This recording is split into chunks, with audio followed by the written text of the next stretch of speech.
Boa noite, amigos. Tudo bem? Desculpa aí o pequeno atraso. Por favor, me avisem se estão me escutando bem, no chat aqui, por favor. Se alguém puder escrever que estão me escutando, eu agradeço.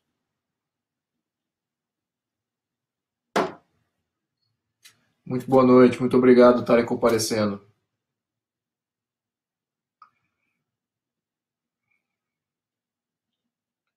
Muito obrigado, muito boa noite estarem aparecendo aí. Muito obrigado. Esse tema Tenho evitado esse tema aí durante um tempo aí. Já está mais do que na hora de falar sobre ele.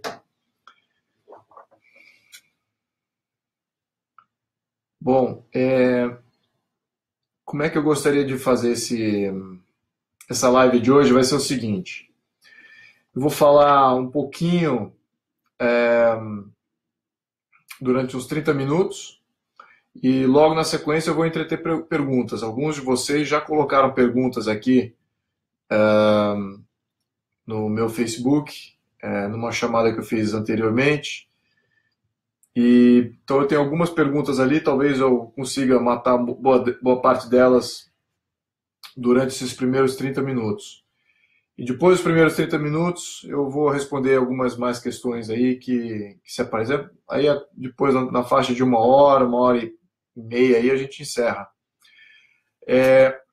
Bom, vamos lá. Primeiro, com relação à questão pessoal, que eu acho que...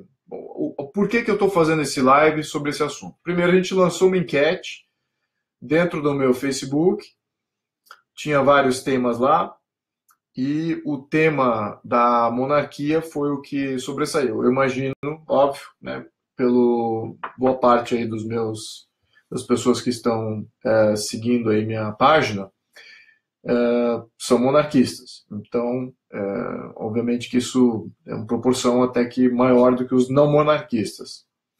Mas eu quero atender aqui as duas coisas. Então, monarquia venceu, vamos falar de monarquia. A razão desse tema também, acho que eu tenho que abordar ele de duas maneiras. Primeiro, do ponto de vista pessoal, e segundo, a gente fala de onde eu acho que eu gosto de falar, que é a parte estrutural, né? Muito bem. Ponto de vista pessoal.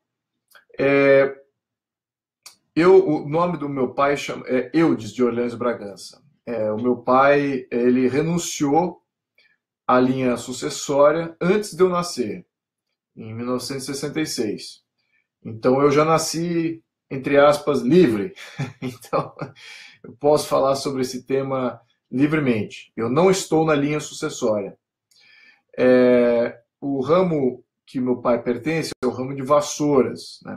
Meu avô, Pedro Henrique, ele é do ramo de Vassouras, e que é o ramo legítimo da monarquia brasileira, né? Da linhagem da monarquia brasileira.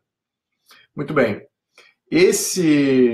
Primeiro, eu sou legitimista. Eu acho que precisamos seguir a legitimidade, o caminho da legitimidade, a linhagem legítima. Isso é necessário, sobretudo concernente o caos moral que nós vivemos hoje. Tá? Eu acho que não cabe abrir para o povo, não cabe abrir para os representantes uma questão intrinsecamente familiar. Além do mais que não era uma vontade histórica de fazer essa abertura. Está bem nítido que a linhagem, existindo uma linhagem, que ela siga os princípios de legitimidade. Se quiserem mudar isso, na minha opinião, tem que restaurar a monarquia e o futuro imperador, o monarca, ele desvincule a necessidade de seguir a linhagem legítima e faça uma coisa mais abrangente. Então, eu sou legitimista nesse quesito.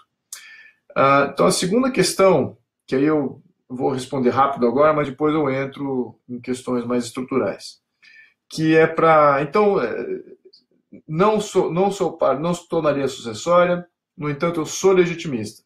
Muito bem, a linha legítima é com Dom Luiz, Dom Bertrand, Dom Antônio, Dom Rafael. E tem outros aí que advêm dessa linha também. Com relação a se a monarquia funciona ou não, monarquia funciona. Qualquer pessoa que falar que monarquia não funciona está fazendo a desinformação. Ou ela não é informada, ou ela está propositalmente desinformando. Agora a gente entra nos senãos e porquês. O que é o pleito monárquico, na minha opinião, deveria ser o pleito monárquico, tem mais a ver com uma estrutura de Estado, uma estrutura de organização de poderes de Estado, porque o que dá o sucesso das monarquias atuais, e atuais eu digo dos últimos quase que 200 anos, é exatamente o fato de ter uma estrutura de poder, que evoluímos para uma estrutura de poder que ofere tremenda estabilidade. E aí tem outro componente que não é somente a estabilidade política, mas é uma estabilidade política com legitimidade popular. Tá? Então, um detalhe muito importante. Por quê? Você pode muito bem estabilizar um sistema político com uma ditadura ferrenha, como Cuba. Cuba é um sistema político estável, só que é uma ditadura. O povo não tem o que dizer, né? Não tem recurso para se contrapor aos poderes políticos. Né? O povo não manda em absolutamente nada, muito pelo contrário, está muito longe de mandar. É um povo escravizado. Então, mas é um sistema político estável? Sim, é um político estável. Só que nos sistemas monárquicos dos últimos 200 anos, o que eles conseguiram fazer é estabilidade com legitimidade democrática. Então, o que significa isso? O que significa essa legitimidade democrática? É quase que uma legitimidade republicana. Então, e aí vem uma série de componentes aqui na minha cabeça com relação a isso. Aí, por que isso é uma afirmação, de certa maneira, para alguns, contraditória, mas para bons entendedores, pessoas que seguem história, que entendem um pouco de ciência política, vão compreender essa afirmação. De onde vem isso? Né? Acho que já tem até comentários aí durante a monarquia brasileira do século passado que diziam que nada mais republicano do que a monarquia brasileira. E no fundo era isso, você tinha um imperador que defendia as instituições republicanas, entre aspas, não era chamada de republicana, mas elas agiam como uma república, sim. Mas o imperador, a função dele era de estabilização dos poderes, era de harmonização e de interferência quando necessário. Então, entendendo que a função dele era essa, e que o Brasil nasceu com essa função, aí desbanca uma série de mitos. Primeiro mito é que não era uma ditadura, era um sistema de Estado de Direito. Né? Quem manda é o sistema, e tem os diferentes agentes. Alguns são validados por sistemas democráticos, através do voto, outros são validados por nomeação, e um poder era o poder moderador, era hereditário, era através de herança, né? Uma coisa que dava legitimidade. Então, existem também outras maneiras de legitimar um poder público. Isso no começo do século XIX. Tá? Hoje em dia, nós só aceitamos o voto. Né? É uma coisa... migramos para um sistema exclusivamente democrático. Isso é bom? Isso é ruim? Eu diria até que no ciclo histórico das coisas, isso ainda está sob júdice. Tá? No momento atual, nós aceitamos aí o voto como o melhor modelo para você legitimar poder. Tá? Eu também sou partidário desse viés. No entanto, eu abro aqui para uma possibilidade histórica, quem sabe daqui a uns 100 anos, ou menos, revisemos essa, que se há alguma outra maneira de legitimar poder público. Mas, enfim, entrei aqui numa tangente aqui, não queria perder o fio da meada. Então, vamos entender como é que uma monarquia atual, né, por que ela não é uma ditadura? E por que ela dá essa estabilidade? E por que isso é importante? Bom, vou começar com a última pergunta. A estabilidade. Só com a estabilidade você consegue atingir prosperidade. Não há como você ter um sistema político instável, e aí podemos entrar sobre vários quesitos que geram instabilidade do Brasil, hoje em dia, mas não no século XIX. Quando você tem um sistema político instável, é muito difícil você acumular patrimônio. O teu patrimônio pode estar em risco à medida que muda o governo, muda normas, diretrizes, não muda quem é que comanda a coisa pública. E isso é o extremo risco de você ter essas alterações de poder e mudanças bruscas de viés políticos e de oligarquias também que afetam o poder público, se está aberto ou não à influência de oligarquias ou não. Então, quando você tem um sistema instável, você não consegue oferir prosperidade, porque a prosperidade ela precisa de tempo, ela precisa de um longo período de estabilidade política para ela maturar, para ela gerar riqueza, para que faça realmente uma diferença em toda a camada da sociedade. Não é só os oligarcas concentrando dinheiro, não é isso. É você ter ascensão social das bases, né? Isso que é a transferência de riqueza. E isso precisa de muita estabilidade. Não adianta vir com um plano mirabolante, num planejamento central que a gente viveu durante o século XX todo e até o começo desse século XXI, desses planos sociais, esses planos nacionais, de tudo, né? Desde lazer até de planos econômicos. Tá totalmente errado essa maneira de desenvolvimento. Ele tem que ser natural, gradual e a partir da sociedade, não a partir do Estado, do governo. Essa que é a mudança que precisa acontecer no Brasil. Então, no início do século XIX, nós abraçamos esse modelo, um modelo de estabilidade política e laissez-faire econômico. Então, muitos liberais até se chocam quando me veem defendendo o liberalismo. E falo assim, eu que me choco de ver liberal achar que um conservador deve pensar de uma maneira diferente. E vice-versa, muitos conservadores também se chocam. Falam, poxa, você defende liberalismo? Que cara louco. Cara louco é você que não defende liberalismo. Porque isso também quer dizer que você defende o quê? Defende o quê? Despotismo de Estado?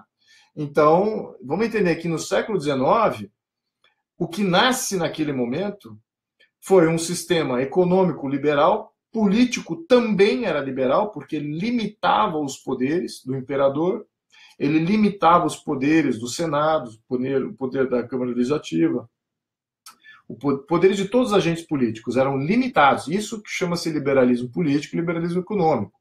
Tá? Na questão política é criar limites. E na questão econômica é você não intervir. Então esses eram os valores de base da criação do Estado brasileiro em 1824, na Constituição. Então, nada mais alinhado do que do que um conservador está alinhado com o liberalismo e vice-versa. Tá? Agora, claro que naquela época tinha os liberais que queriam mais descentralização, alguns mais conservadores queriam mais centralização. No final das contas, quem ganhou foi o pessoal que queria mais centralização de poder. Exatamente porque o Brasil não tinha ainda aquela cultura de Estados-membros independentes, autônomos, né, como era no caso dos Estados Unidos. O Brasil não tinha burocracia. Quem comandava as províncias era a igreja.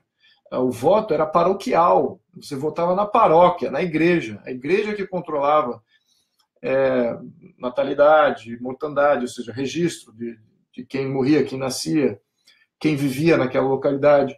Então não existia uma burocracia de Estado. Não existia o Estado. Essa também é um mito, dizer que o Estado brasileiro, o Império. Não existia. Era 10% do PIB. você financiava o Império Brasileiro. Então, e a tributação era majoritariamente da alfândega. Então, tem muitos mitos aí que precisamos debelar, tá? Em todas essas questões aí. Mas eu quero voltar aqui à questão estrutura de Estado. Eu me perdi aqui um pouco nesse tema. A estrutura de Estado que foi implementada em 1824, ela, para a época, foi um grande avanço. Você já tinha 30, 40 anos aí de Revolução Francesa, Revolução Norte-Americana, todos aqueles constituintes, o pessoal que estava no Conselho de Estado, fazendo a Constituição brasileira, já tinha o benefício da experiência norte-americana, já tinha o benefício da experiência francesa, já tinham visto a reação dos outros países europeus aos horrores da Revolução Francesa e as virtudes da Revolução Americana. Então, eles já estavam, além disso, além desse conhecimento recente, eles estavam intrinsecamente vinculados à história greco-romana. É por isso que muito das coisas que eu coloco aqui no meu fanpage tem a ver com Grécia Antiga e tem a ver com Roma Antiga. Tem alguns até comentários falando, não tem referência nenhuma. Eu vou até permitir de excluir esse tipo de comentário dos meus... porque tem tudo a ver. Não entender o passado greco-romano do Ocidente é você virar a página na sua própria história. Tudo é uma consequência da cultura greco-romana, das experiências greco-romanas, dos 1000 anos de experiência acumulada naquele momento. E agora eu vou chegar na questão da estrutura de Estado. Por quê? Exatamente em 20 anos, um pouquinho mais de 20 anos antes de Cristo, a República Romana, que já tinha vindo de toda uma experiência da Grécia, tinha sido moldada com princípios da Grécia e experiências da Grécia, também teve uma evolução própria. A República Romana, que era um modelo fabuloso, tinham 2 cônsules eleitos todos os anos pelo Senado, esses 2 cônsules davam poder executivo, era de 2, então nenhum realmente controlava despoticamente a República Romana. Bom, esse modelo também faliu. A República Romana faliu completamente. Não sobrou nada da República Romana. Muito pelo contrário, 100 anos antes já estava em total derrocada. E estava em derrocada por quê? Eu sempre falo, por que a República Romana ruiu? É a mesma razão pelo qual o Império Romano depois ruiu. E é a mesma razão pelo qual o Brasil está ruindo agora. Excesso de concentração de poder político e econômico na mão ou do Estado ou de agentes econômicos, que é o que nós temos no Brasil hoje. Por isso que o nosso modelo está entrando em falência. Pode ver, historicamente, notem isso. Grandes falências de modelo têm a ver o quanto que o Estado, ou o quanto, tanto nos Estados comunistas, que houve durante o final do século passado, quanto outros ao longo da história, ou era o Estado concentrando todos os meios de produção, ou era grandes empresários, grandes oligarcas concentrando todos os meios de produção, e o povo a berlinda, né, alijado desse processo de geração de riqueza. Então, quando você tem esses 2 componentes, seguramente haverá uma ruptura de sistema. Enfim. Então, a República Romana entra em decadência. Surge, então, um triunvirato militar. 3 ditadores militares dividiram o território da República Romana. Um deles surge vitorioso, chamava-se Otaviano. Otaviano era extremamente rico, extremamente poderoso. Ele era legítimo, porque ele era herdeiro de Júlio César, que tinha sido nomeado ditador. Só uma passagem aqui. No entanto, ele não queria ser ditador. Agora ele estava controlando toda a República Romana e ele não quis ser ditador. Ele não quis aceitar a ditadura. O Senado queria dar para Otaviano poderes ditatoriais, que era comum durante a República. Tá? Eu posso entrar nesse detalhe mais tarde. Então, o que acontece nesse momento é que Otaviano ele reestabelece a República, as virtudes da República Romana. Separação de poderes, um Senado representativo e ativo. Naquela época já existia plebeus e aristocratas juntos dentro do Senado. ele revitalizou as tribunas, começou a fazer eleições, enfim, ele fez obras públicas com o próprio dinheiro. Então, Otaviano foi um grande propulsor das instituições republicanas. E o próprio Senado, então, queria reconhecer esse poder, essa autoridade de Otaviano. E o próprio Senado romano falou, bom, vamos colocar você, Otaviano, de ditador. Eu não quero ser o ditador. Eu não quero isso. Então, o Senado romano cria o título de imperatore. E esse título e esse modelo era um modelo de basicamente... Era um modelo interventor em boas áreas, se precisasse intervir, mas ele era um poder militar. Mas, enfim, esse modelo que Otaviano criou foi o modelo que inspirou todas as monarquias do século XIX em diante, inclusive os Estados Unidos. O poder norte-americano, do presidente norte-americano, é modelado através das virtudes de Otaviano, no início do Império Romano.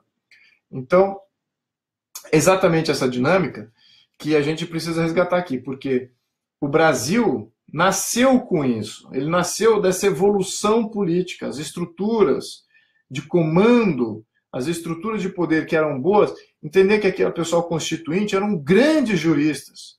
Não era como foi feita a Constituição de 88, que foi jogada para a Câmara de Deputados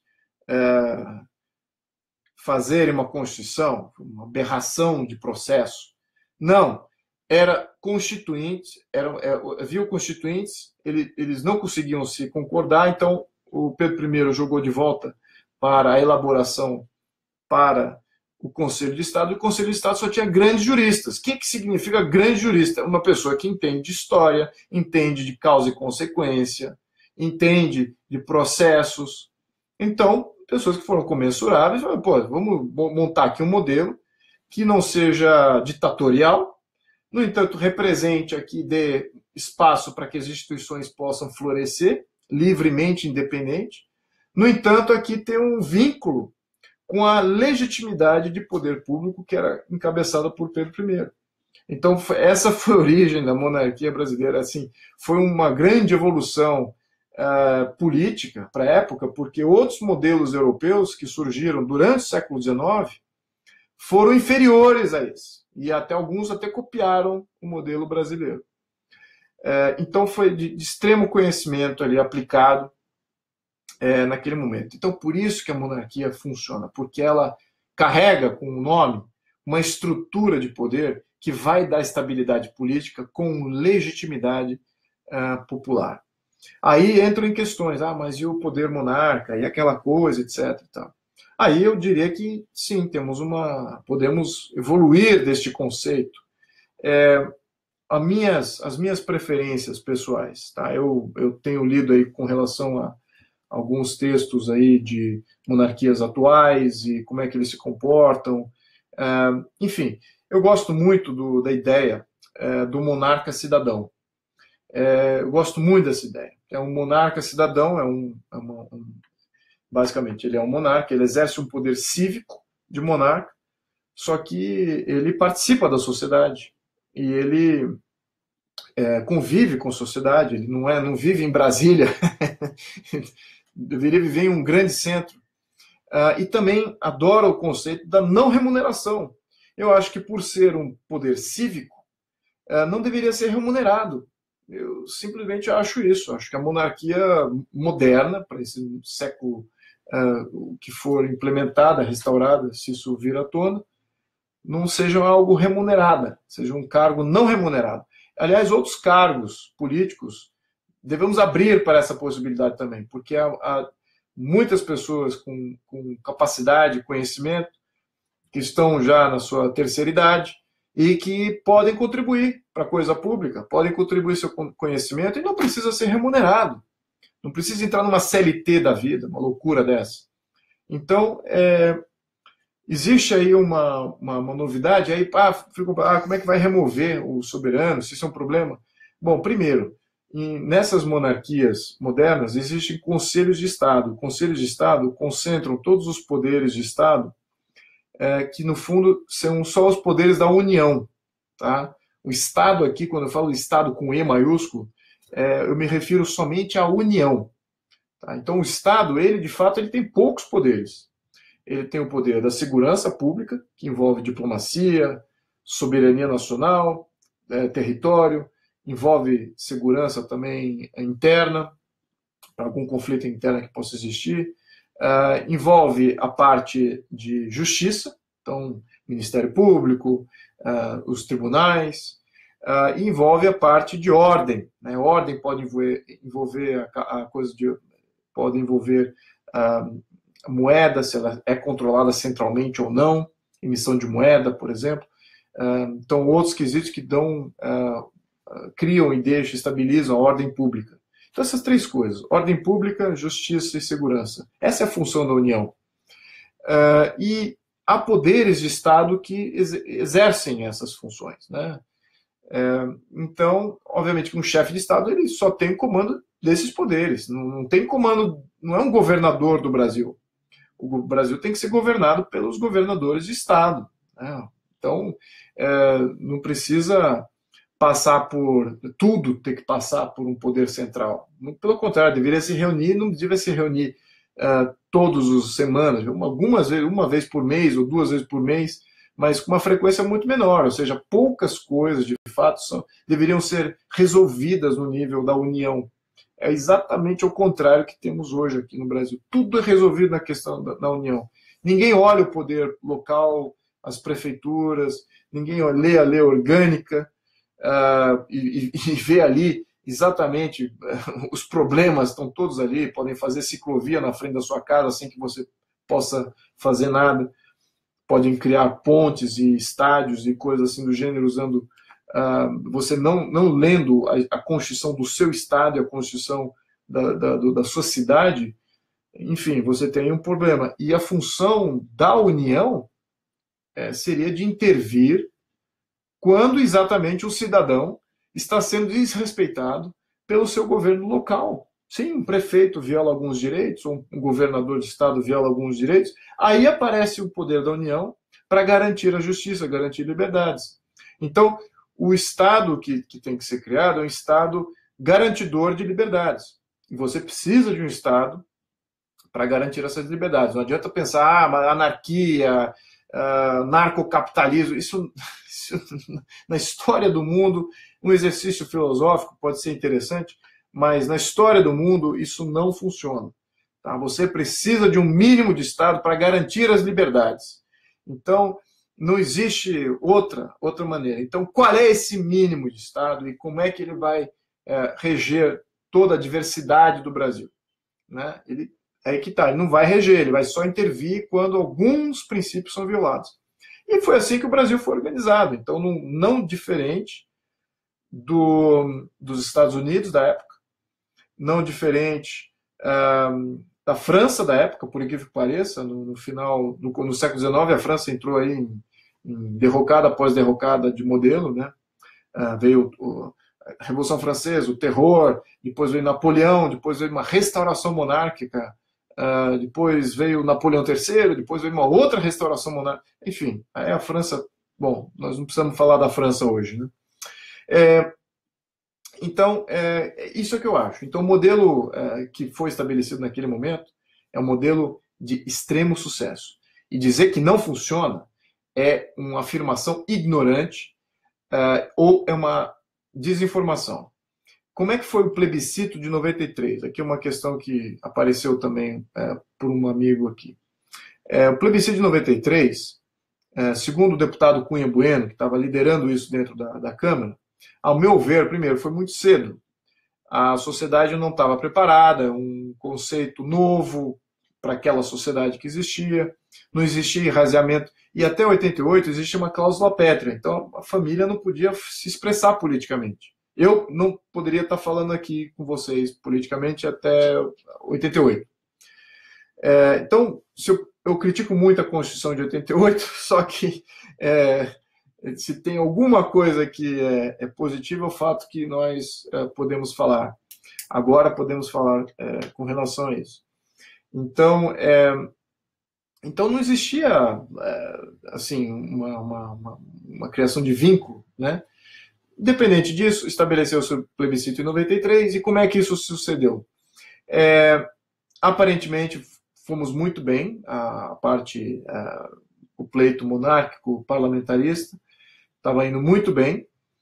Quando chegou a um mês do plebiscito, o movimento monárquico estava com 35% das intenções de voto.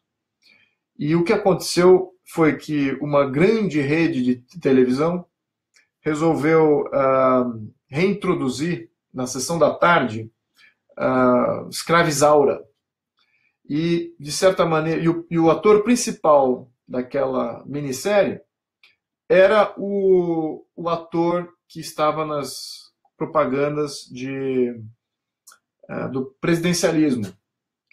E então formou-se aquele vínculo que é uma grande desinformação também, de que a monarquia estava associada com a escravatura,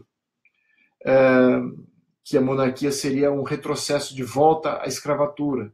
Então, é uma narrativa, uma rasteira mais chula que pode ter visto, mas também aprendemos com isso, tá certo? Porque a gente vê até que nível eles são capazes de ir para ganhar o jogo político, né? E fizeram exatamente isso, fizeram uma grande mentira com o povo brasileiro.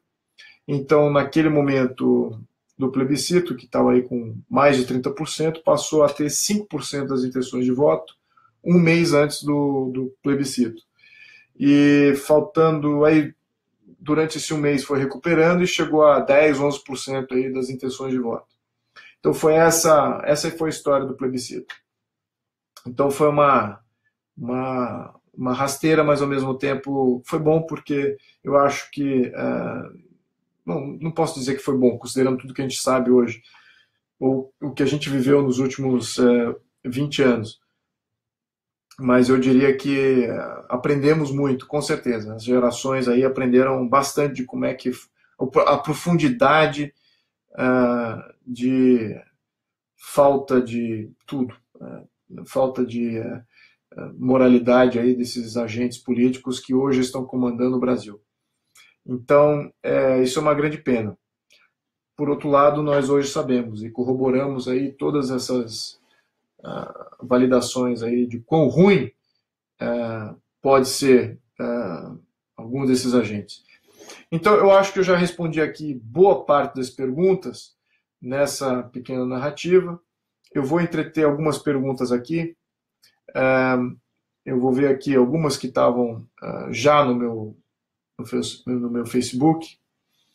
E vamos lá. Tem umas aqui que são bem interessantes. Eu gosto. Isso eu acho que é um dos grandes prazeres que eu tenho. É de estar com pessoas que sabem, porque para você ser monarquista, precisa ter um conhecimento mais aprofundado. Né? Eu acabei de citar aqui Otaviano. Aliás, eu espero que vocês escutando aqui sobre Otaviano, monarquistas e não monarquistas, entrem, procurem mais, busquem mais saber como é que foi essa evolução política com relação ao Otaviano, tá? Como é que ele foi durante o período que gerou isso, porque é fundamental. Tá? Ele basicamente fundou um novo modelo, ele foi uma evolução de modelo, e isso também foi. E houve um período aí em que os modelos regrediram a modelos aristocráticos monárquicos, né, após o Império Romano, né, e depois ressurgiram com esse modelo de Otaviano durante o período liberal aí do século XVIII, século XIX.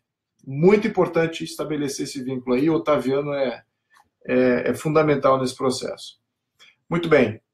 Então, agora vamos entreter aqui algumas perguntas. Essa aqui é uma pergunta interessante. Caso a monarquia volte, é do Almir. Caso a monarquia volte, e faço votos para isso, ela voltará tendo a religião católica como religião oficial do Estado? Se depender de mim, não. Eu vou dizer por quê. Eu acho que o Estado tem que ser laico. E sobretudo, porque no minuto que você ofere poder ao púlpito, poder a alguma fé, você está delegando a um poder que você não controla, né? Que você não tem uma legitimidade de soberania cidadã, soberania popular. Supostamente outras pessoas que comandam o que é essa fé. Então, e nós sabemos hoje, né, sobretudo os católicos, que a própria Igreja Católica tem aí seus problemas, né? Não é 100% coesa. E se for entregar para outra igreja, né, que não católica, uma outra fé. Então, na minha opinião, pelo fato do risco de você não ter um certo comando popular sobre como é que é gerida essa fé, essa igreja que estaria aí vinculada ao Estado, você cria um grande problema. Tá? Você pode ter uma tirania de Estado formando, ressurgindo, com uma teocracia, e você não tem aí nenhum comando sobre os agentes públicos e fica uma coisa complicada, né? Temos aí exemplos de como isso não funciona. Agora, isso dito, eu acho que a pergunta aqui é mais na questão moral. Como é que você estabelece ou reintroduz virtudes morais dentro do sistema?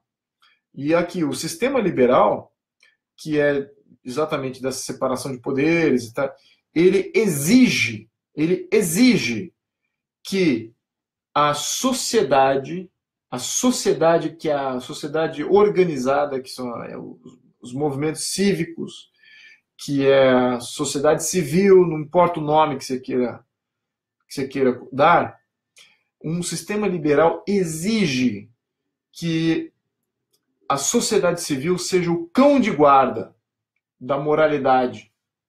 Então, e tem que haver a moralidade na sociedade civil. Essa sim tem que ser moralista. Essa sim tem que ter um norte do que é certo e o que é errado. Essa que tem que ter esse comando. E é uma das razões pelas quais eu estou aqui falando com vocês hoje. Exatamente por essas razões. Porque os cães de guarda da sociedade, que é a sociedade organizada, então você tem aqui a sociedade, que ela historicamente é inerte. Ela é sempre mobilizável, mas ela é inerte, ela não lidera nada. Quem lidera é a sociedade civil, eu diria que é a elite da sociedade, né? Essa, entre aspas, elite. Podemos fazer um hangout sobre isso. Mas essa elite seria os cães de guarda, defensores da sociedade, defensores da ideia de pátria, da ideia de nação, da ideia de Estado, da ideia de separação de poderes. Quem defende isso tudo é a sociedade organizada. Eu encontrei com muitos aí na minha peregrinação aí no Brasil. É fabuloso ver isso, e isso que dá muita esperança. Ao mesmo tempo, eu estou aqui falando com vocês para reconfirmar que a moralidade tem que estar na sociedade civil e não no Estado, exatamente por esses perigos aí. Então, eu espero ter respondido aqui essa pergunta. Muitas pessoas, às vezes, comuns exageram naqueles que defendem a volta da monarquia, como o sebastianista. Concordo. Gostaria que você abordasse essa questão da negligência monarquista no Brasil. Consideração puramente... Bom, a pergunta é muito grande, eu vou ter que ler numa outra circunstância. Seria, aqui, do Guilherme, seria interessante que o senhor abordasse, dentro do possível, a mentalidade do povo inglês em relação à monarquia. De outro modo, como é a visão deste povo em relação à instituição monárquica, os valores por trás disso, traçando uma comparação com os valores que teríamos que desenvolver para a estabilidade de uma monarquia no Brasil. Então, esse conceito de valores aqui, na minha opinião, temos que traduzir valores em estrutura. Tá? Não existe assim, porque eles são melhores, eles têm valores, o povo tem valor, os monarcas têm valor, os políticos têm valor. Nada disso. Eles têm estrutura. Eles têm uma estrutura de Estado que funciona. Então, se pegarmos uma estrutura de Estado que funciona e replicarmos isso, eu garanto para vocês, vai dar um resultado bom também. Tá? Pode ser, vai ser um resultado diferente, mas vai ser bom. Tá? Vai ser um bom, só que para o nosso lado, do nosso jeito. Vai ter estabilidade sim, porque a estrutura, não os valores, tá? É que que conduz a isso, né, em termos de organização política. Agora, vamos de novo a valores. Valores têm que estar na sociedade, tá? E tem que estar na sociedade organizada, os cães de guarda. Esses que estão assistindo aqui na segunda-feira, às 15 para as 10, aqui estão assistindo esse live. Então, tem que haver essa distinção aqui, tá? Não é o sistema político que tem que ter isso. Ele encarna isso quando isso existe na sociedade. Muito bem. Sim, tem algum perguntando aqui sobre voto distrital puro ou misto. Eu vou ter que fazer uma live sobre voto distrital puro versus voto distrital misto. Muito importante, foi o segundo item mais votado. Então, a próxima live eu já vou encomendar, eu vou até antecipar qual que vai ser sobre esse tema, diferença entre um e outro. Ok. Sei que muito provavelmente eu não poderia falar da Casa Imperial. Sim, é verdade, eu não falo pela Casa Imperial. Muito bem lembrado aqui, Richard. Mas existe algum plano estratégico para a ocupação de espaço, pensamento acadêmico, debate político envolvendo a causa monárquica? Olha, Richard, o plano não existe. Tá? O que está acontecendo é uma espontaneidade dessa sociedade organizada, dessa sociedade civil. Eles estão buscando alternativas, buscando saídas. Os meus tios têm sempre feito a militância pela causa monárquica, mas não necessariamente com um plano. Eles estavam sempre com, eu imagino, também não posso falar por eles, mas eu imagino que seja só numa linha de conscientização. Então, mais uma vez, é um resgate que está acontecendo espontaneamente. Tá? E eu acho que o Brasil Paralelo, o próximo capítulo aqui do Brasil Paralelo vai ser bem interessante com relação a isso. E lembrando que os garotos do Brasil Paralelo não são monarquistas, ok? Eu me dou muito bem com eles lá. E claro que um ou outro tem uma tendência mais monarquista, sim, mas eles tentam abordar aquela coisa de uma maneira isenta e olhando a história tal qual ela se apresenta. Uma monarquia brasileira seria simbólica, como as atuais europeias, ou teria algum poder constitucional mais efetivo? Boa pergunta aqui, Guilherme. Todas as monarquias, todos os sistemas parlamentaristas, sejam eles monarquias, seja ele parlamentarista monárquico ou parlamentarista republicano, existe entre o poder do presidente ou monarca e o parlamento, existe uma miríade de opções. Tá? Tem monarcas que podem fazer leis e enviarem leis para o parlamento votar, e também tem o poder de veto. Tem monarcas que só têm o poder de veto, não podem submeter lei. Tem monarca que pode escolher o primeiro-ministro. Tem monarca que não escolhe o primeiro-ministro, mas ele tem o poder de veto sobre o primeiro-ministro que foi escolhido, seja ele o primeiro-ministro escolhido indiretamente pelo parlamento ou também diretamente, né, pelo voto popular. Então, existe aí uma miríade de opções. Na minha opinião, um chefe de Estado aqui deveria sim comandar as forças de segurança. Ele deveria ter, mas claro que não poderia entrar em guerra sem a aprovação do parlamento. Mas ele deveria ser o chefe das forças de proteção do Brasil. Sempre foi essa a sua missão. E olhando de novo, Otaviano, né, era essa, foi isso que ele fundou. Ele era um protetor da soberania do Império de Roma.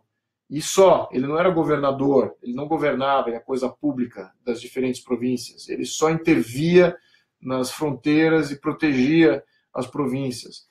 E isso foi o que foi o Brasil também, né, no século XIX. E outras monarquias são ainda isso. Então, eu diria que seria mais por esse lado. Claro que aí tem outras coisas, que seria a questão de ter comando aí, ou um poder junto com as forças de justiça e de ordem pública.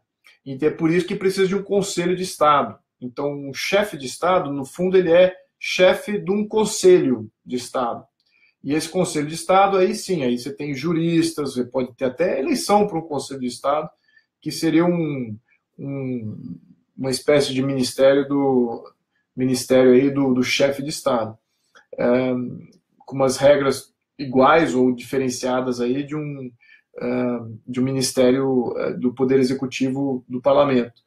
Mas ele é necessário, sim. Quanto mais poder um monarca tem, mais robusto tem que ser esse Conselho de Estado, porque ele vai estar assumindo mais responsabilidade. Então, a complexidade aumenta. Tá? Então, isso depende.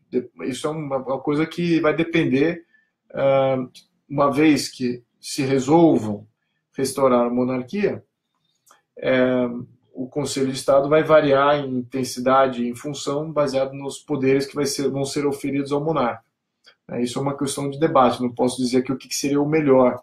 Claro que, considerando os riscos que nós temos hoje, eu diria que eu pecaria um pouco para mais do que para menos, tá? Um pouquinho mais de poderes aí de chefia de Estado. E isso eu estou vendo até na Europa hoje. Eu estou vendo como as monarquias parlamentaristas têm, ao longo dos anos, todo o século XX, têm perdido poder, sistematicamente, tem ficado simbólica, né? Mas agora, com essa incursão desses grandes blocos de ONU, de China, de Rússia, de Oriente Médio, interferindo junto com a ONU e criando leis, interferências e fluxos migratórios, aí, colocando em xeque toda a questão de soberania nacional, soberania política, né? Não a questão econômica, mas sim a política, isso gerou uma tremenda instabilidade. E os monarcas, talvez nos últimos 50 anos, desde a Segunda Guerra Mundial, nunca foram tão relevantes. E talvez vimos aí, acho que semana passada, o rei da Espanha numa manifestação antiterrorista. Isso inédito. E eu não posso dizer que eu conheço ele bem, mas eu conheço dele, né? Tenho primos que são em comum, e ele é uma pessoa para se levar a sério, tá? Nesse quesito. É uma pessoa de grande mérito. Todos eles ali. Conheço alguns, são todos com grandes cidadãos, tá? A priori. Então aí pode haver alguma mudança aí na questão de como é que se equaciona esse poder aí de monarca versus parlamento. Bom, deixa eu ver. Sei que não gostaria de retornar como... Sim, verdade. Gostaria de saber se... Você aqui a pergunta tem... tem 2 parágrafos aqui, eu vou pular essa, mas eu vou responder no Facebook depois. Se o monarca for mal intencionado, do Luiz Daniel aqui. Se o monarca for mal intencionado, tem como tirar ele? Como funciona e quando ele não agrada a nação? Excelente pergunta. Na minha opinião, precisa ter um referendo popular também com poderes de remoção do monarca. Ok? A priori, se você entender que a legitimidade toda, ou boa parte dela, venha também do povo e da intenção do povo popular, que podemos fazer um abaixo-assinado e fazer um plebiscito, um referendo, para ver se mantenha esse monarca no lugar ou não. Né? Acho que não cabe a isso também. Liechtenstein, por exemplo, ele tem um livro dele, o Príncipe Reinante de Liechtenstein. Basicamente, ele não é remunerado e é um referendo popular. Você pode tirar ele do cargo dele via referendo popular. Então, ele colocou o cargo dele à disposição, tal qual qualquer outro representante público. Então, ele exige da sociedade de Liechtenstein que entenda o que eles estão fazendo. Tá? A sociedade civil lá, claro, um país de 50 mil habitantes, um per capita altíssimo, $100 mil por ano. Então, todos ali são extremamente bem educados e muito conscientes da sua função cívica. Cada cidadão lá tem uma consciência muito alta do que é ser cidadão, e o que é exercer os seus poderes cívicos, né? Então, ele, com toda tranquilidade, ele colocou seu cargo à disposição. Eu seria favorável a isso também. Eu acho que tem que se ter legitimidade sempre, sempre, e seja ela por voto ou por outros caminhos. Por voto, na minha opinião, é a matadora, é o que mais prevalece. Como ficaria a segurança pública se o Brasil fosse uma monarquia? Bom, Bruno, como ficaria a segurança pública? A segurança pública seria o foco central da questão monárquica, porque a chefia de Estado e, sobretudo, a questão de soberania, que está sendo completamente destruída, tem forças não muito ocultas no nosso poder público que querem, de fato, destruir o conceito de nação-Estado. Não existe mais esse conceito de nação-Estado, é tudo uma terra de ninguém com fluxos migratórios em aberto. Isso vai gerar um problema de cidadania gravíssimo, porque alguns desses fluxos migratórios têm privilégios na nossa Constituição. Tem buracos que eles vão ter direitos que o cidadão brasileiro não tem, e vice-versa. Então, e fora que você também, quebrando o conceito de nação-Estado, você desvirtua o território nacional, e aí como é que fica a aplicação da lei? Como é que as forças de segurança, a Polícia Federal, como é que qualquer polícia vai agir com relação a esses não brasileiros que vão estar no mesmo território? E vão ter direito a voto, tem direito a todos os... Então fica uma coisa... E eles querem fazer exatamente, querem dar direito a voto aos estrangeiros, querem que os estrangeiros se elejam sem ser cidadão. Tá certo isso? Isso é uma questão central de segurança pública, de soberania, integralidade, de legitimidade territorial, que está sendo colocado em xeque nos dias de hoje.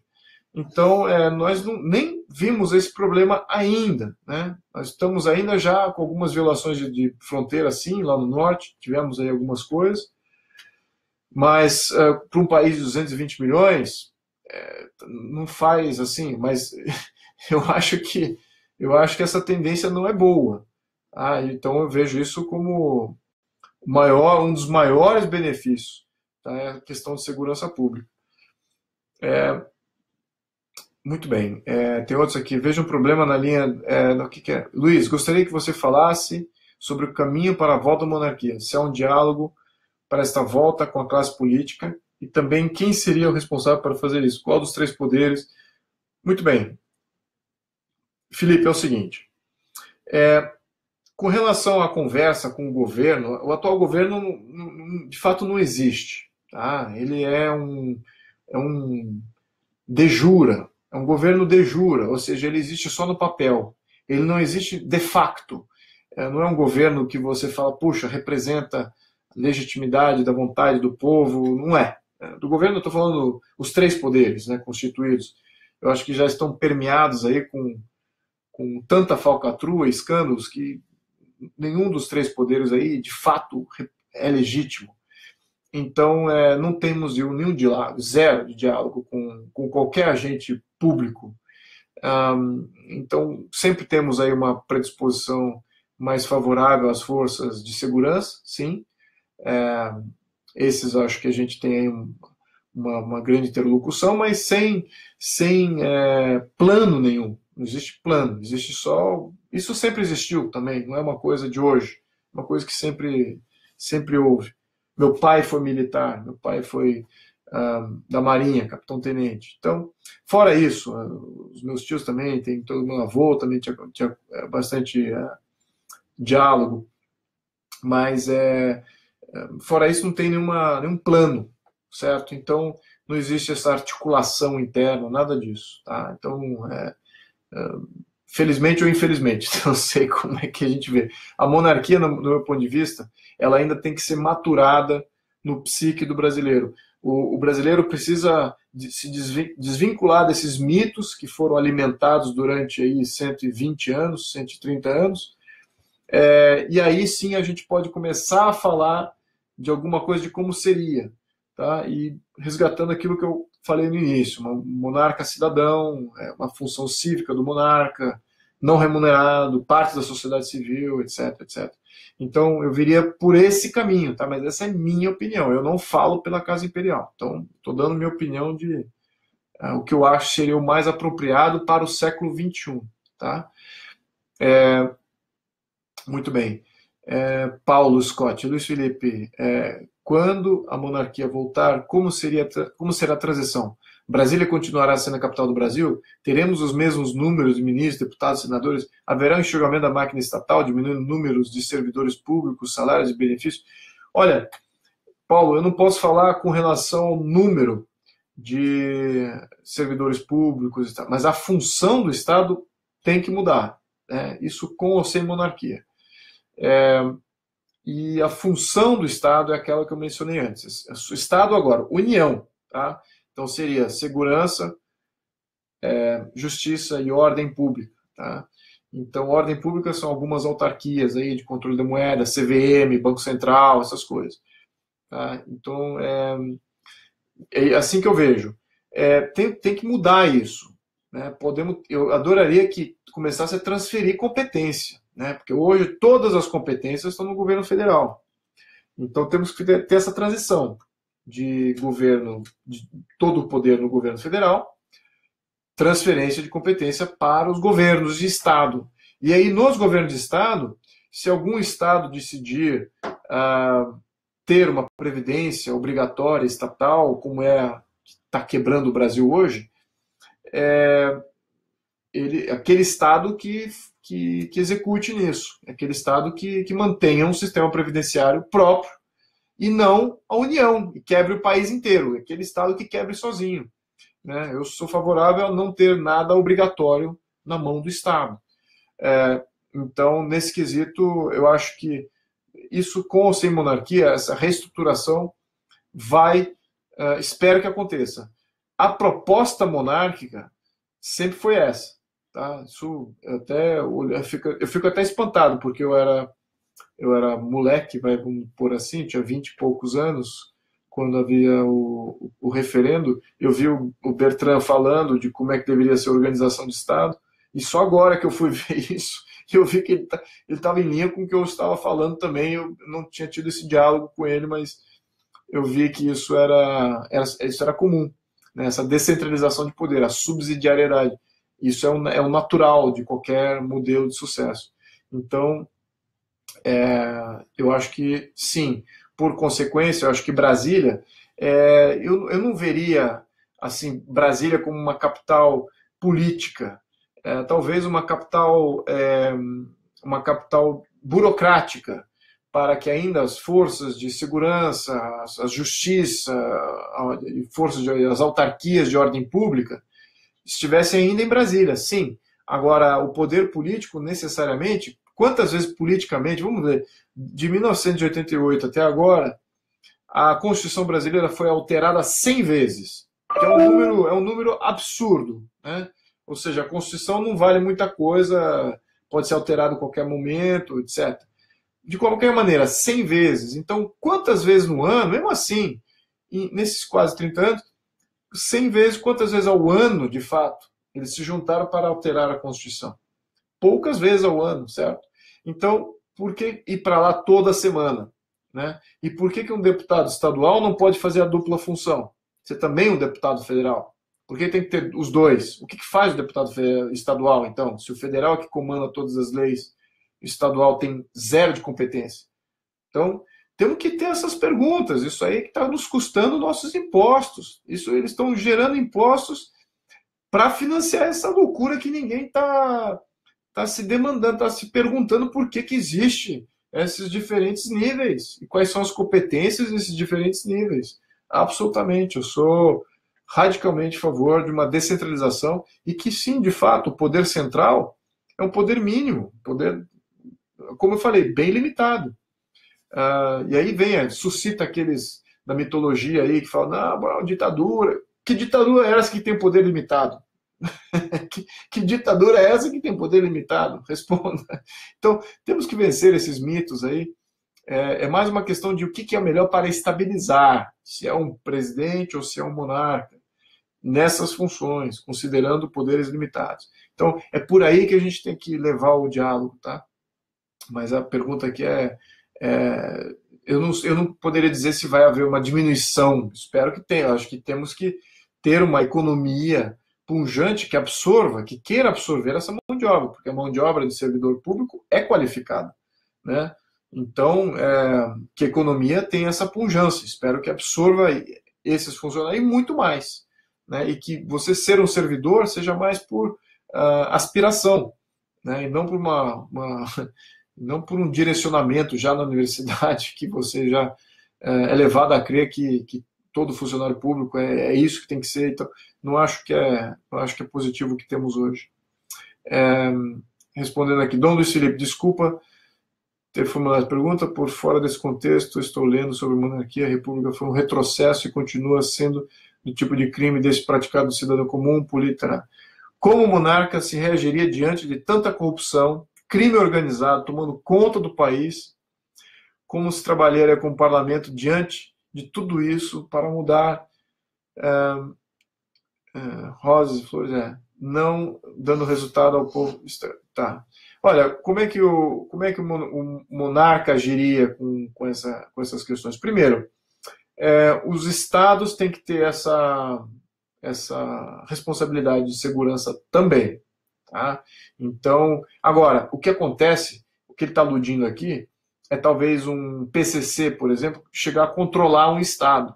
É aí que está a beleza de você ter um poder separado do poder de Estado, que possa intervir quando o Estado ele não mais tem instituições independentes e que estão agindo em prol do bem comum e estão só representando uma facção. Então, é assim que agiria o poder.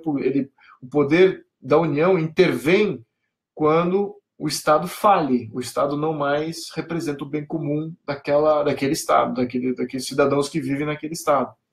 Então, assim que seria a dinâmica. Tá? Não sei se eu respondi aqui a pergunta, mas o que eu entendi essa pergunta aqui. Fernando de Freitas, retornos sociais e DH em países onde o sistema político monárquico é vigente. Excelente. Olha, eu vou até aproveitar, eu vou fazer propaganda aqui do meu livro, porque ele está perguntando aqui para eu comparar o IDH e sistemas políticos, né? E eu abordo isso com bastante detalhe no meu livro, porque eu fiz um mapeamento de todos os 200 países e o IDH por modelo político e por país. Então, eu achava que isso era um mito. Tá? Eu fui comprovar isso e fiz um mapeamento e vou incluir no livro. Tá? Estava querendo até encontrar aqui os quadros, eu não estou achando agora nesse momento porque eu estou lendo a pergunta. Mas o meu livro ele tem esses quadros, diz qual país tem que modelo. Eu descrevo cada um dos modelos dos sistemas políticos e menciono ali qual é o IDH de cada um deles. Então você veja por si próprio. Né? Então, esse mapeamento eu não vi em outro lugar. Eu acho que eu fui um dos poucos aí que fiz isso. Se posso encontrar algum outro cientista político aí no mundo que tenha feito isso, eu não vi. Que eu saiba, isso é inédito. Está no meu livro. Então, aproveito para... Mas sim, é um fato. O IDH de país monárquico exatamente pela questão da estabilidade. Agora, lembrando, monarquia parlamentarista com estabilidade e legitimidade, né? Então tem que ter essas duas coisas. Luiz Felipe, quando a monarquia... peraí. Desculpe formar essa pergunta de fora. Tá bom. Acho que eu já respondi aqui algumas que já estavam no Facebook e vou ver se tem alguma aqui no chat que eu deva entreter, tá? Deixa eu ver aqui. Movimento Brasil Real, tá? Entrei agora no Face, não sei se surgiu a pergunta, mas aqui. Existe algum tipo de questão jurídica na sucessão imperial? Não tem questão nenhuma, que eu saiba, tá? A questão jurídica da sucessão imperial já está estabelecido. Isso segue a linha de legitimidade. Que eu saiba, não tem nenhuma questão jurídica. A volta da monarquia seria possível através de um acordo conforme o pacto ocorrido na Espanha, no pós-franquismo? Eu espero que não precisemos chegar a tanto, né? Porque a Espanha, a evolução da Espanha, da monarquia da Espanha, foi a reintrodução da monarquia na Espanha foi através do Franco, né? Através da vontade do Franco. E o Juan Carlos, ele tinha uma legitimidade militar, ele foi um comandante militar, ele tinha uma carreira militar. Quando ele ingressou na política, com esse apadrinhamento do Franco, ele não necessariamente tinha essa legitimidade, então ele teve que criar ao longo do tempo a legitimidade dele. E ele teve que reintroduzir, em função dessa falta de legitimidade no começo, ele teve que reintroduzir na sociedade espanhola muitos dos revolucionários, que criaram um caos durante as guerras civis na Espanha, décadas antes, né, e todo ao longo aí do período franquista. Lembrando que o Franco surgiu exatamente para debelar o comunismo, né, então ele foi um fascista que lutou contra o comunista. Então, duas facções de esquerda brigando entre si. Mas ele basicamente, quando ele colocou o Juan Carlos no comando, mas então o Juan Carlos teve que se tornar legítimo. E como é que ele fez isso? Ele, na minha opinião, tá? Isso sou eu falando, não é uma verdade absoluta, é uma verdade relativa a mim. Ele fez isso incorporando os revolucionários que tinham sido exilados, os socialistas que tinham causado boa parte do problema na Espanha, reintroduziu no sistema político, gerou uma celeuma tremenda com os conservadores, e o pior, eles fizeram uma nova Constituição, então eles estavam presentes na Constituição atual da Espanha, que é uma Constituição de 1978, se eu não me engano, 10 anos antes da nossa, que é muito similar à nossa. Então, não é uma boa Constituição, apesar de ser uma Constituição monarquista, né, que fala da monarquia. Não é uma boa Constituição. Tem outras questões aí com relação ao que deve entrar numa Constituição e por que ela não era tão boa. Mas, então, ele foi só ganhar legitimidade em 1981, quando houve uma tentativa de golpe de Estado pelos militares contra esses socialistas que estavam dominando a coisa pública, né, o poder representativo, e ele foi na televisão dizendo que não vai haver retrocesso na questão democrática, e então aí ele se tornou rei. Então ele demorou um bom tempo aí para ele ganhar essa legitimidade. Então, hoje em dia, sim, hoje em dia a monarquia espanhola é extremamente legítima, mas precisou de um evento como esse para torná-lo legítimo. Então, no caso Brasil, que fosse legítimo já por um pleito popular, né? E não precisasse ter uma história dessa, uma estabilidade toda dessa para relegitimizar o poder monárquico, né? Mas deixa eu ver mais algumas questões aqui acima. Se o monarca for mal intencionado, gostaria de saber sobre as atribuições do poder moderador, e sobre como mesmo se aplicaria em níveis municipal e estadual. Ótima pergunta.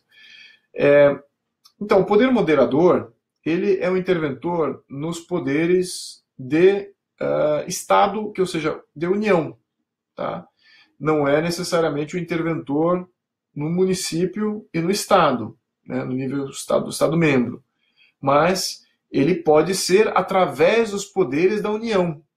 Tá? Então, fazendo com que o Ministério Público haja numa tal cidade ou num tal estado. Então, no fundo, o poder moderador ele é um ombudsman, né, que seria um relator da coisa pública do Brasil. Caso ela não esteja andando nos conformes, ele pode direcionar um poder ou outro, se esse poder já não está sendo fazendo por conta própria. Ele pode interferir, falar, o Ministério Público, veja aqui essa cidade que está tendo esse problema, ou Força de Segurança, vamos ver aqui um problema de facção criminosa que está dominando aqui a coisa pública local. Então, ele agiria dessa maneira. Então, espero ter respondido a isso. Luiz, conservadorismo é necessariamente... Luiz, o conservadorismo é necessariamente liberal?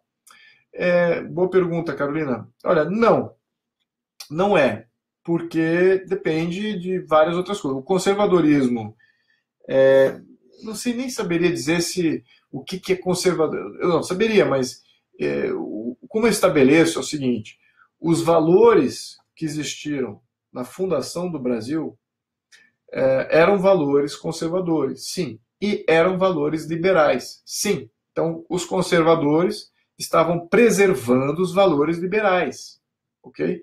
Então, os conservadores no início do Império não eram os mesmos conservadores que existiam talvez em Portugal. Em Portugal, eles defendiam a monarquia absolutista. Foi aí que Pedro I, até é um outro mito que precisa ser desbancado, que Pedro I era ditatorial, mandando em tudo. Ele tinha um jeito, um temperamento de general, mas ele era extremamente liberal. Tão liberal que, quando ele voltou para Portugal, ele, a contragosto até de vários pertencentes às cortes, ele resolveu implementar o parlamentarismo. Então, ou seja, uma entrega de poder. O próprio Pedro I, no Império, um tempo antes, quando ele criou a Constituição de 1824, poucos sabem disso, mas ele era absolutista. Pedro I era absolutista antes de 1824. Então, em 1824, com a Constituição brasileira, tornou-se um modelo liberal de entrega de poder. Então, ele não mais tinha o poder absoluto, agora ele tem que dividir poder com o Senado, com os magistrados, com o povo. Então, foi uma entrega de poder, não foi, o poder moderador é um poder ditatorial, e no Império foi um Império ditatorial. Ao contrário, foi um Império liberalizador, por causa desses valores aí que os conservadores naquela época no Brasil tinham. Tá? Agora, se você fosse para Portugal, quem era conservador? Eram monarquistas absolutistas. Então, respondendo a pergunta aqui, não necessariamente. Tá? É por isso que eu sempre pergunto às pessoas que ficam reclamando quando eu defendo o liberalismo. Porque alguns acham, porque eu defendo isso. Não, esses são os valores fundamentais, enfim. Mas aí eu faço um contraponto. Eu pergunto, mas então você é a favor de um totalitarismo? Você é a favor do despotismo de Estado? Você é a favor de não ter mais voto direto para absolutamente nada? Você é contra o habeas corpus? Você é contra a separação de poderes? Você é contra ter uma Constituição? Então, o liberalismo trouxe tudo isso. Né? Se não fosse liberalismo, vocês não teria Constituição, não teria voto, não teria habeas corpus, teria um poder despótico mandando a hora que ele quisesse, que no fundo é o que eles querem criar agora, né? Com a nossa autocracia republicana. Estamos chegando de novo a uma tirania de Estado, conforme Bonifácio tinha previsto, que não era muito bom, né? Era um risco, né? Para toda a sociedade brasileira. Estamos chegando nisso agora. Enfim, isso é outra questão, a gente fala no outro live. Vamos ver aqui as perguntas. Liga Azul Monarquista Brasileira poderia falar da ideia legislativa? Sim. Bom, está tendo uma ideia legislativa, foi excelente o resultado, ultrapassou o mínimo necessário, então agora precisa entrar em debate, estão procurando um relator. Então isso é uma questão, pode ser interessante nesse momento, ou pode também não ser interessante, porque, mais uma vez, quem será um relator dentre esses que estão aí? É possível? Sim, é possível encontrar. Existem ainda deputados e senadores? Sim, alguns poucos existem, que são íntegros, né? Mas é uma minoria. Então, nesse momento político, esse debate, ao meu ver, não é o momento certo. Mas que está aí para ser debatido mais uma vez. Eu acho que com mais informação, com mais lives como esse, com mais introspecção com relação à nossa verdadeira história, eu acho que a gente vai ter uma sociedade civil um pouco mais equipada para poder fazer um bom debate aí. E aí sim, levar isso à tona. Talvez, espero que depois de uma renovação em 2018, tá? volta ao Monte Cristo seria possível através do acordo. Ah, não, isso já respondi. Fale sobre a verdadeira relação entre Pedro II e Barão de Mauá. Pedro II e Barão de Mauá. Então, criaram aí mais uma narrativa fictícia de que os dois tinham uma rivalidade. Eles não tinham rivalidade nenhuma, eles eram amigos, tá? Amigos íntimos, até tanto que o Pedro II deu títulos ao Barão de Mauá, depois ele aumentou o grau. Então, aí a questão, por que era visto de uma maneira negativa? Não era pelo Pedro I, não era. Essa é uma dinâmica falaciosa, que o imperador era contra o empreendedorismo, é contra, absolutamente nada, muito pelo contrário. Vou até dizer até que ponto os sírios que vieram para o Brasil no final do século XIX, as primeiras migrações sírias, foi intenção do imperador trazer empreendedorismo para o Brasil, porque o Brasil estava dominado por agropecuária, não havia industriais, não havia essa camada mercante, né? Os mercadores, os artesãos, os pequenos empreendedores. Então, Pedro I abre, ele quando viaja para a Síria, vê aquela maravilha que era aqueles mercados fervilhando de atividade, e fala, poxa, o Brasil precisa disso. Então, ele resolveu trazer-os naquela época. Essa que foi a relação do Pedro II com relação ao empreendedorismo, a iniciativa privada, a industriais. Agora, essa questão industrial versus agropecuária, se a gente volta no tempo, a dinâmica era totalmente outra.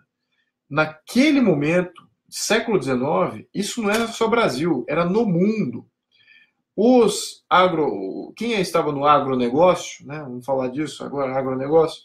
Quem estava no agronegócio no século XIX detinha muita tradição de poder político e poder econômico. Estamos falando aí de milênios em que o agronegócio era o que dava riqueza, o que gerava riqueza.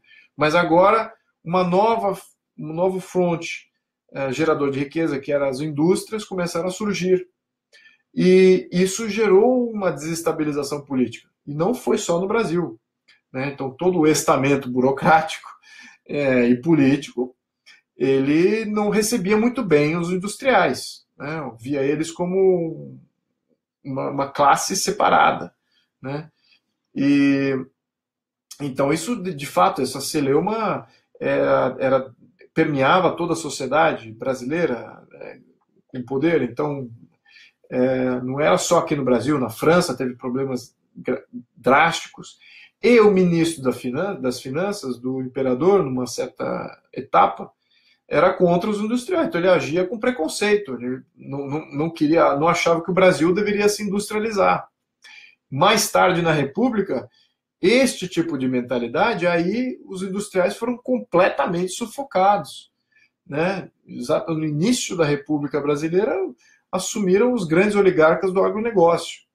E quem é que isso gerou exatamente aquele pêndulo, aquele efeito pendular, né? Como a República aí virou 100% oligarquia de agronegócio, quem é que perde? Os outros segmentos da economia, os industriais e alguns segmentos políticos, que nem os militares. E foi exatamente os industriais e os militares que ajudaram Getúlio Vargas a tomar o poder. Então, aí você cria esse pêndulo de troca de oligarquias que a gente vê todo esse século XX aí. Mas, enfim, isso é uma outra história. Então, aqui isso para responder a pergunta de por que do Pedro II, se ele era amigo ou não de Mauá. Mas veja como eu viajei aqui na resposta. Espero ter respondido essa pergunta. Eles eram extremamente amigos. Pedro II era muito voltado à ciência, à tecnologia, à inovação, à industrialização. E ao ferir ao império ou ao imperador qualquer coisa negativa com relação à industrialização, isso é raso, é muito raso. Tem que ver essa dinâmica social que existia no mundo inteiro, exatamente pela emergência dessa classe, dessa nova classe empreendedora que eram os industriais. Tá? Isso permeava todo o país livre do Ocidente. Muito bem.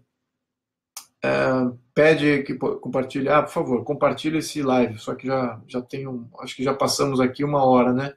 Muito bem, Marcos Cossolini, como conciliar liberalismo político e as políticas sociais? Bom, o liberalismo político, primeiro, não é as políticas sociais, elas não se contrapõem ao liberalismo político, tá? Não é exatamente contra o liberalismo. O liberalismo político precisa existir, 100% de liberalismo político. Separação de poderes, precisa ter uma constituição, precisa ter voto, validação, precisamos ter mecanismos de recall de mandato, referendo popular. Isso tudo nós precisamos ter, isso faz parte do mantra do liberalismo político. Muito bem. Agora, as políticas sociais, isso não é uma questão de liberalismo político. Pode até afetar alguma coisa, sim. Questão de privilégio, né? Questão de criar uma classe separada para dar privilégios ou criar programas sociais para uma classe que não cria uma desigualdade perante as leis. Pode até ter alguma argumentação nesse nível. Mas, a priori, o liberalismo político é o que precisamos ter, independente da política econômica. Aonde que esses programas sociais se contrapõem diretamente à política econômica, tá? Porque a política econômica é uma resposta muito longa, tá? Mas vou ver se eu encurto aqui e vou ficar devendo a melhor parte. Mas onde que as políticas sociais elas criam uma restrição é exatamente no laissez-faire, na não intervenção de Estado na economia. As regulamentações, a tributação, a normatização dos segmentos econômicos é para financiar programas sociais. Então, você tem menos poupança na mão das empresas, transferida para o Estado fazer alguma benesse para alguma classe que ele julga que precisa fazer alguma coisa. Então, é aí que essa dinâmica é contra o liberalismo econômico. Tá? É contra o empreendedorismo, livre iniciativa. Fica mais difícil de empreender quando você tem o ônus de fazer esses programas. Tem muito programa social, no entanto, que acaba revertendo positivamente para o liberalismo econômico. E sim, tem muito programa. É claro que quem é que determina isso? Aí é que é a questão. Não é para ser contra os programas sociais.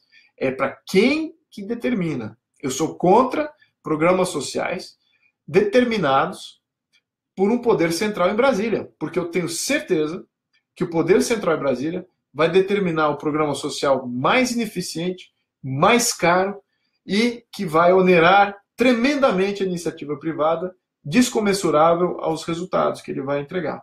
Agora, se é um programa social local, com as empresas locais, e o poder pode até envolver o poder público, que seja direto, que não precisa envolver o poder público, o município, tá? Mas digamos que envolva, que envolva uma comunidade, ou um município, um distrito, esperamos que um distrito possa vir a ter poder até jurídico. Então, eu veria dessa maneira. Tá? O nosso problema é de centralização de decisão sobre tudo. Então, é descentralizando isso que a gente consegue chegar nessa normalização desses problemas, tá? E deixam de ser problemas. Muito bem. Astrid está falando, fale com toda sinceridade se em uma monarquia futura haveria respeito com os milhares de brasileiros LGBTs. Claro que sim, né, Astrid? Primeiro, todos são iguais perante a lei. Então, isso é um fundamento liberal. Não tem como você oferir aqui uma diferenciação. Claro que tem que ter um repúdio completo a qualquer tipo de preconceito. E na questão de descentralização, de organização de Estado, se você tem de fato a subsidiariedade aplicada na coisa pública, você vai ter diversidade social sendo respeitada localmente, né? E o poder central vai estar protegendo essa diversidade. A única função do poder central vai ser de proteger o que aquele distrito, comunidade ou município até decidiu para os seus cidadãos. E se aquele distrito, aquela comunidade for uma comunidade LGBT, o que acontece? Respeita, vai proteger exatamente essa comunidade. Então, é por isso que em alguns países que tem o voto distrital, distrital puro, você tem essas migrações naturais para comunidades, para regiões, onde eles conseguem formar uma maioria e conseguem, de certa maneira, comandar a sua própria proteção. Isso dá estabilidade, não é que cria instabilidade, ele dá estabilidade para o poder. O que cria instabilidade política? Que aí, vamos falar com os conservadores aqui, que ficam mais preocupados com essas questões, assim, LGBT, etc. O que cria instabilidade política é quando você bota todo mundo no mesmo balde e fala assim, agora vocês acham a equação melhor para vocês. Não, você tem que criar vários baldes. Você tem que separar as pessoas em diferentes, criar o Shangri-La de cada comunidade. Por que não isso é possível? O Brasil já é diversificado, já tem uma diversidade tremenda e que não é respeitada na organização de Estado centralizado. Tudo tem que ser decidido pelos parlamentares. É impossível de você ter vontades conflitantes nesse nível moral no nível federal. É impossível. Isso é equação, já passei por ela milhares de vezes na cabeça. Não existe legislação certeira no nível centralizado que vai satisfazer a todos. Vai ser sempre algo médio que vai ser medíocre para todos. Então, é necessário, sim, que seja um voto distrital, que haja distritalização no Brasil e fragmentação dessas decisões, porque esse princípio da subsidiariedade é que dá a separação e a capacidade de cada comunidade obter a sua plenitude e exercer em liberdade as suas vontades, as suas escolhas. É isso. Tá? O modelo liberal é isso. Tá? E aí a questão de moralidade, etc., a gente pode discutir num outro hangout, tá? Porque aí é algumas horas aqui de debate. Mas eu vou me ater aqui. Então, sem dúvida, é o melhor sistema para que isso seja. Não é necessariamente o único, claro, uma república parlamentarista que seja distrital, que obedeça o voto distrital puro, isso também vai acontecer. Agora, vejamos o que eles já estão propondo. Não querem propor o distrital puro, nem discutem o distrital puro. Eles falam só do misto. Isso é um problema e eu vou entrar com relação a isso no próximo live. Deixa eu ver. Responde essa. Poderia falar de iniciativas como. Tá. Deixa eu ver como é para Portugal. Probabilidades da monarquia para Portugal e o que fazer para a restauração lusa. Olha, é interessante. Eu não tenho acompanhado a questão monarquia Portugal, mas o Dom Duarte, ele tem uma popularidade, ele tem uma legitimidade popular tão forte que ele nem precisa ser reconhecido como tal juridicamente. Ele já exerce um poder moderador. Ele, sem nem ter isso organizado constitucionalmente, porque ele já se comprovou como um grande patriota, ele respeita e é extremamente vinculado aos valores lusitanos, é uma pessoa de uma cultura ímpar, poucos são tão cultos quanto ele aí que eu conheço. Então, ele já exerce isso. Se o Duarte resolver dizer não a alguma legislação específica, ou se ele resolver se contrapor a algum governo, vai gerar problema para esse governo, vai gerar problema. Então, e ele é um grande defensor da história de Portugal. Então, ele quase que nem precisa. Se algum governo tiver aí a grande virtude de reconhecer isso e de organizar isso, fazer um referendo, eu acho que tem que ser referendado, sim. Não adianta um governo eleger ou colocar o Duarte como um chefe de Estado. Eu acho que ele teria que ser referendado, mas um governo pode propiciar esse referendo. Né? Um governo amigo pode propiciar isso. Então, eu acho que ele precisa querer, né? E fazer essa pressão, porque eu acho que a pressão, a vontade, existe um movimento bem maior lá em Portugal, existe uma uma tradição já bem mais estabelecida, né, da sociedade que apoia. Então é uma questão de referendar isso. Eu espero que não tenha o mesmo tipo de desinformação na mídia portuguesa como tem aqui, né?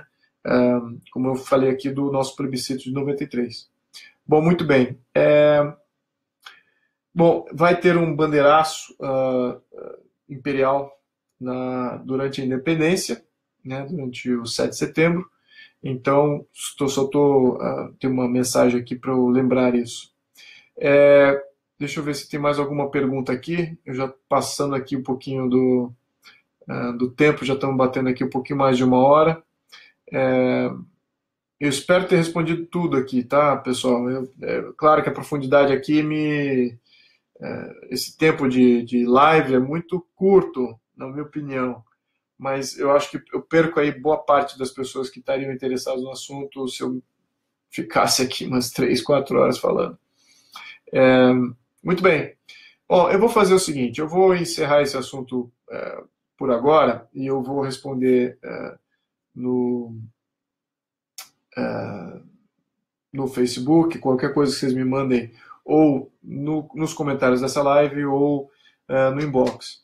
Então, eu espero ter respondido aqui boa parte do que era necessário, e eu agradeço bastante o apoio e também a audiência dos monarquistas e não monarquistas, porque os dois, ao menos aqueles que me seguem aqui, eu julgo que eu não tenho acho que vocês todos notaram, eu acho que o meu linguajar é um pouco mais rebuscado, eu tento colocar aqui coisas um pouco mais didáticas, então não diria que isso é extremamente popular, mas é o que é necessário para que a gente crie esses defensores do Brasil. Tá? Uma pessoa faz uma diferença, mas precisamos aí de milhares de pessoas fazendo a diferença, e vocês são essas pessoas. Já se apresentando aqui já é um indício de que vocês têm isso dentro de vocês.